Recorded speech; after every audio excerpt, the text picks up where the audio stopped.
Here we are in Chicken George's house.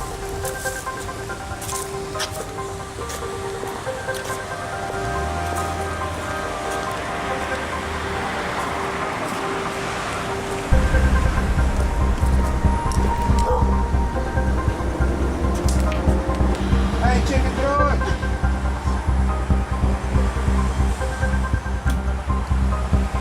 Maybe his front door doesn't work. Doesn't work.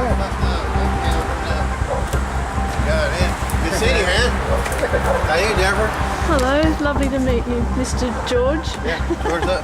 I'm sorry, my door is the house is shifting and it's locked and stuff. So we just keep it like fucked up, or keep it like not. Okay. All I tried to right. open it up, but it won't work. Come on. No, stay. How about here? Yeah, it smells good, doesn't it? Then actually, I got that print of that snake. It was like a rattlesnake. I think I had the first one of that. It was like a lino cut. All right. Oh, yes, I see you. Yeah, It's over in Brenham. There's a boxing match there.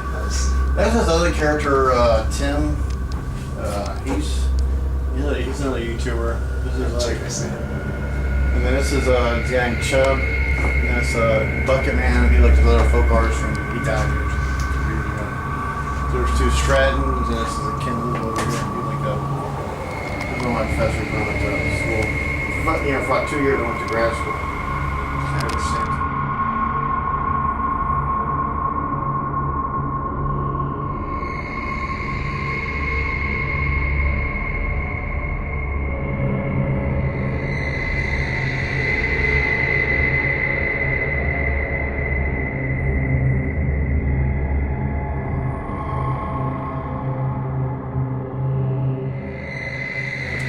I really couldn't get into it, but I'm going to raise hell. This is the power of YouTube. People can actually limit it on it. And they can't do nothing about it.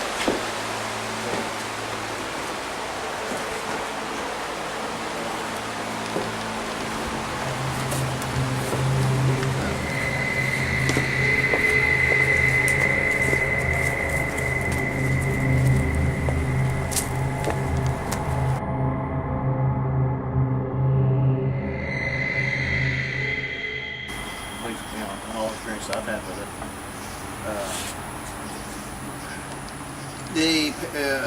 The culture, like the museum culture, maybe a serious gallery, without that doesn't have serious mind necessarily.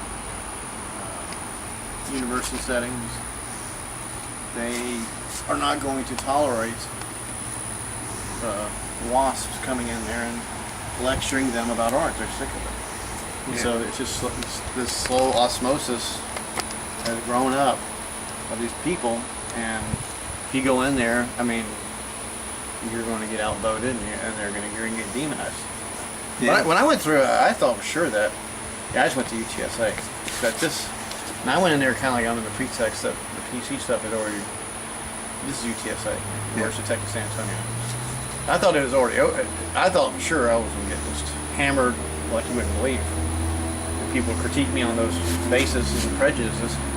Like, we don't want, I remember this one quote from the person that said, well, I'm not concerned about the white man's problems anymore. Like, we're not going to listen to your voice anymore. We're tired of listening. It's us, it's the multicultural society.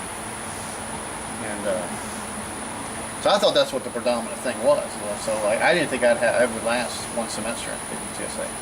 I thought I'd get my ass just totally thrown out. But apparently it just doesn't exist in San Antonio that much. So there wasn't that many of the character, but boy, I was wrong after a couple of years after that. And I tried to provoke that stuff, doing the kind of work I was doing. But by trying to get a rise out of people. But now, I don't know, I think it's just the buzz of all the snowflake PC culture. Do you get that in Australia? Where you have the same kind of, news feeds where people are getting like really animated and pissed off over stuff? And I don't, to me, it's like, it's just a fad and things will pass. A lot worse has came about. I think it's in Australia. I think it's been around a lot longer. Mm-hmm. I reckon it was very strong in the 90s, because I noticed that sometimes Americans would say things like they come over and they do an interview, and you hear people go, oh, you know, like that, because I think Australians were very much PC. Yeah. I think the thing that gets me a bit though is, okay, it's okay to be PC, and it's okay to sort of say, okay, well, white males have been ruled the art world for so many, thousands of years, or hundreds of years. Since the 60s, 70s though, women have sort of come in, and then you get these women, these feminists sort of say, well, we shouldn't have any white men doing any exhibitions, it should all be women to balance it out. And so leaves people like, you and me out the cold a bit. It's not really my fault. Well, I would say PC to me is an etiquette. That's the best way to understand it. And everyone has, even the most egregious PC outcries, are really just a statement. They're not really law. And they're really just trying to make an impression upon what they perceive to be the majority, the peer pressure. Yeah. And until they feel like whoever they may be doesn't look upon me or you as a disapproving father figure, they're going to want to quit. They're going to quit acting like that kind of stuff. But until that time happens, to me, I just say, I don't argue. I give them. There's no point of having a discussion, because they're having a very emotionally calibered discussion against you and the stereotypes that you possess. That's the way I see it. And I thought sure that was what the predominant thing was back when I was at UTSA, but I think things have changed. I don't know since the last. That was like 10 years ago. Well, yeah. But I don't know. I don't really know if it's changed or not. Also, if you see on the media, it doesn't necessarily mean it's reality. And also, there's a lot of, to keep in mind, there's a lot of things about the PC, snowflake stuff, and the university culture. It's so over-exaggerated, and a lot of times the right wing's obsessed with those things, and they make it seem like the majority of the college setting is like that. Yeah, yeah. And it's just these fixations that the right and left have about particular incidences that create this, I don't know, stereotyping. In our world, I don't know, you can do anything you want to do. It's just business. If you're a really good business person, you know how to make really good work, I think it'll do it. It'll have its life of its own. It'll go on its own track. Okay. That's what I see. I mean, you kind of cut it. You cut your track. Yeah. Of course, AC/DC, but I never saw AC/DC as Australian. You know it? Yeah, I did, because I went to see them when I was a kid. We'll see. I never. Because AC/DC, they started going around town to town. Really? Yeah, they toured all of Australia, town to town. And so they came into Devonport, where I was. It was about 76 or something. I was 15 or something. I went to see them with their TNT album just come out. Wow. My ears were ringing for days later. Yeah, they're a great concert. So I mean, there's probably about 200 people there.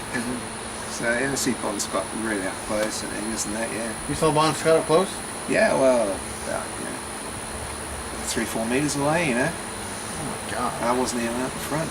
So yeah, I mean, they didn't even backstage. They were just on. So yeah, that's the way they did it back then. They just, hardcore, just go around town to town until they made it. I was listening to AC before y'all showed up, just the earlier stuff, and I was like, God, that guy, if he'd have lived longer, it would have been interesting to see what he would. He was an incredible singer. Yeah, yeah. Like he had this sound about him that was like, kind of was better than Bon Scott. I mean, better than Brian. The funny thing about AC/DC and like when you go to art school and that, you sort of act a bit sophisticated. And AC/DC is sort of like one of those things that all the bogans listen to, like I suppose you call them white trash rednecks. And so it's sort of like a guilty pleasure that you sort of, you like to get on about it. But now it's okay. Yeah. No, I've always liked AC. Whenever parts of high school, I was in the Zeppelin coma. I've never not liked them. Yeah, I've always liked them, but I keep track of them, all their current albums, everything. I'm like old, and so that Brian left the band, and they put in charge of the new singers. Is that Axl Rose? Axl Rose. Yeah. So I don't know what the heck. I remember friends were like telling him to hang up, and I'm like, no. I said, the AC/DC is like. It's getting a bit less Australian now. It's like, they're like, it's an evolution of just, really just Agnes trying to be terminally hard rocking until he dies, literally. Yeah. You know Chicken George? I've heard of him. Yeah. His Yeah. picket fences all cut Yeah. out chicken heads. Yeah, I've seen pictures Oh. of that. San Marcos. Okay. Yeah. I've seen that stuff in pictures of it when I have a lot of friends in Texas. So Right. yeah, a lot of crazy art friends in Texas, and I've seen his Do you stuff. consider yourself folk artist? What do you consider? I don't. No, I don't really consider. I look at Victor's work. He's definitely a folk artist. It's sort of like I used to think folk art. We used to sort of think that was just like decorating tissue boxes with flowers and things like that, you know. Yeah. Then I came across Red Mud's videos, your videos, and I sort of thought, no, folk art seems a bit more like folk music, you know, and that it's a little bit more telling stories and looking at the world around, taking in that sort of country. Basically, what like folk art, according to me and Red Muds, is basically we were two nerds who were trying to be like bluesmen, and we're basically critiquing each other and outing each other's fraudness. And so we took that to other people we found on the internet that we didn't think were folk art enough. Okay, And yeah. it was really a comedy expose against what we consider to be frauds, which we were like fakes to some degree, you know. But it's also comedy, you know, and about people trying to be folky when they're. And that's a real slacker '90s blues thing, like white boy playing the blues, you know. And Yeah, there's- yeah. That's kind of what it all was boiled down to. And or authenticity. It's like this thing about folk art's real authentic. Like you look at Victor. Yeah. Victor's, you know, he can't. Like you have like a talent, and you can change, you can morph in all kinds of things. Well, Victor, he has a sort of style he can't escape. You know, he'll do something, but he's really in that same Oh yeah. that vein, you know, and you Yeah. can see it. If he wanted to improve, it's still going to look like a Victor, you know. Yeah, that's right. You have like, because you're doing realistic scenarios, and you kind of, I think, go off.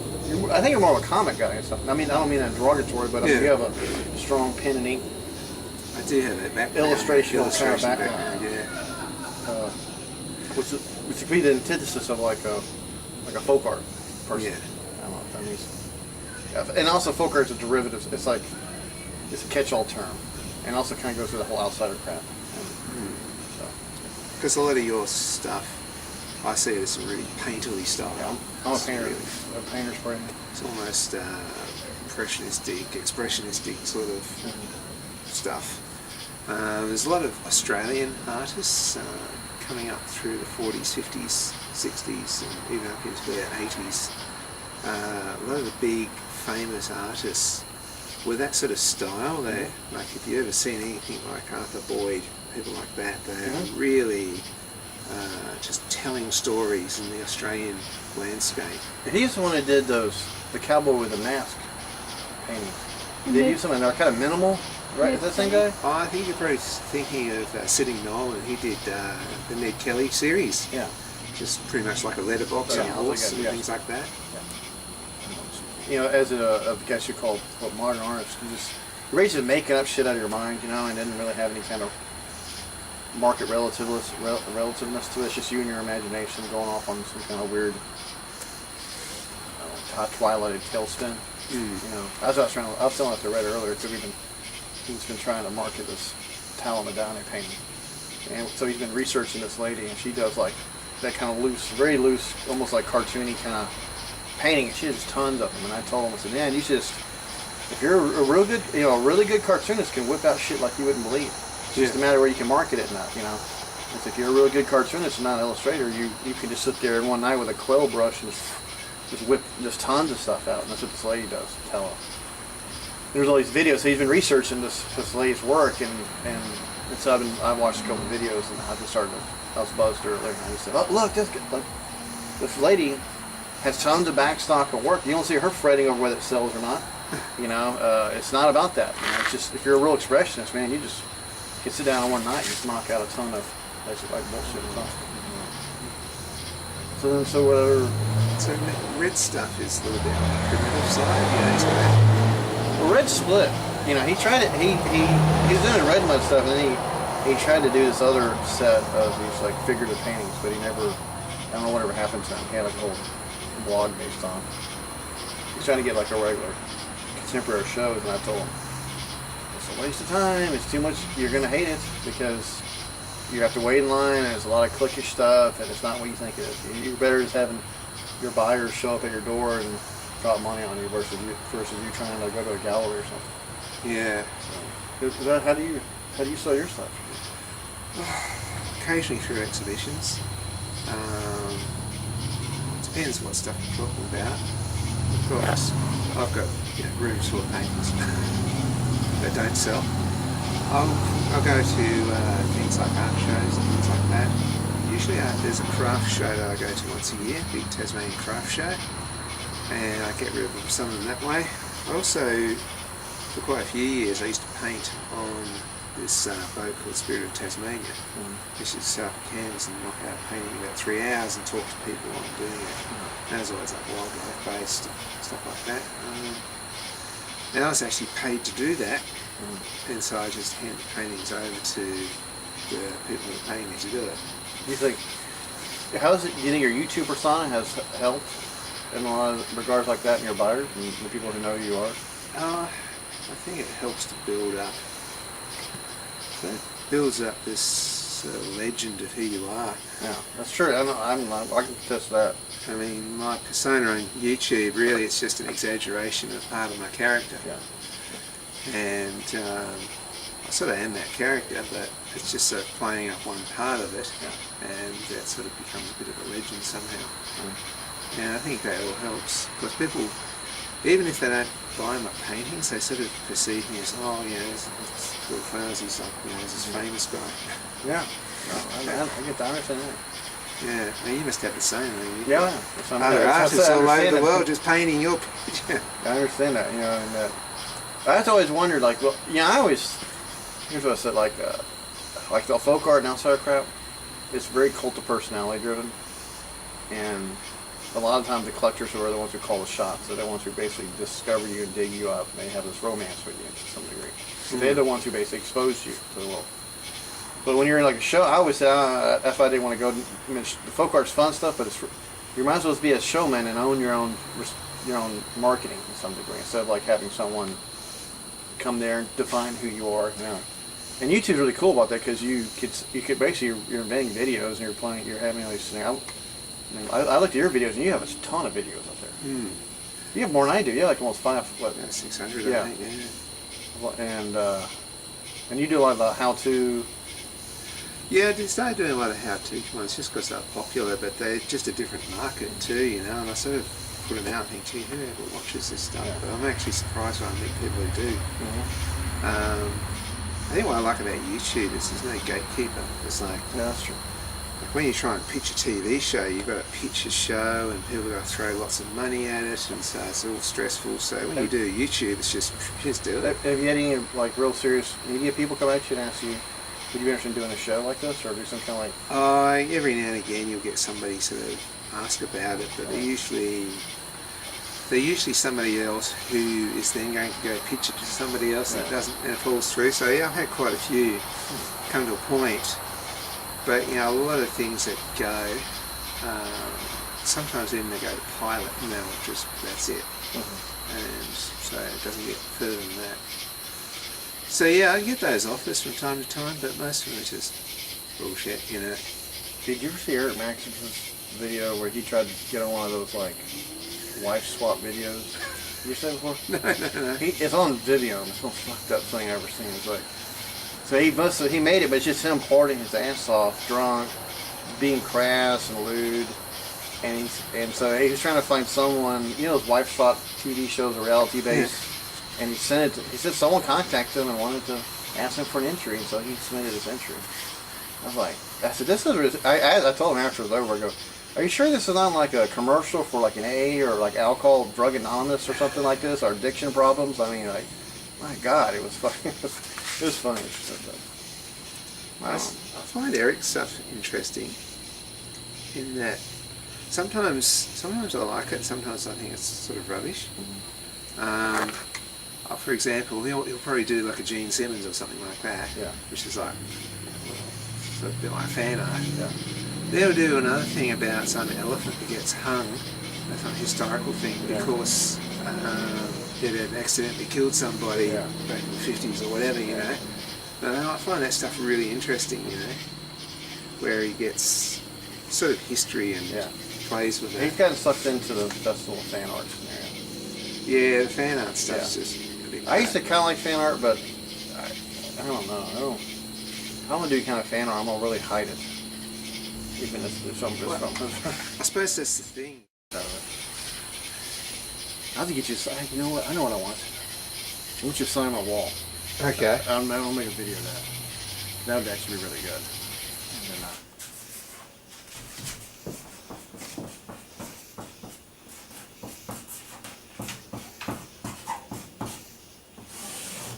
So George, you've got a really good plan this year for Friday the 13th. oh yeah, It's I've had really- plenty of time to build up for it. Yeah. We can't say right now what it is, but it's big. It's gonna be really big. It's big. It's just one off this year. And it's big. Red's got uber lazy. He's not really making anything. And he's pretty slack, isn't he? He's way slacking. That's Yeah. why I had to. That's why when you came over here, you were offering your help and helping me out in this whole project. Really, you don't need it because he's just so slack. I didn't go over to see him because he's so slack. You know, he's lost the plot. Whereas you, are a real proper folk artist. Thank you. I Yeah, tried. Really, I'm just in awe. I'm glad that you've identified the fakes and the real deal. Yeah, and the true good behind it. I mean, Red is actually secretly the evil of folk art. He is the medieval. He's mega evil.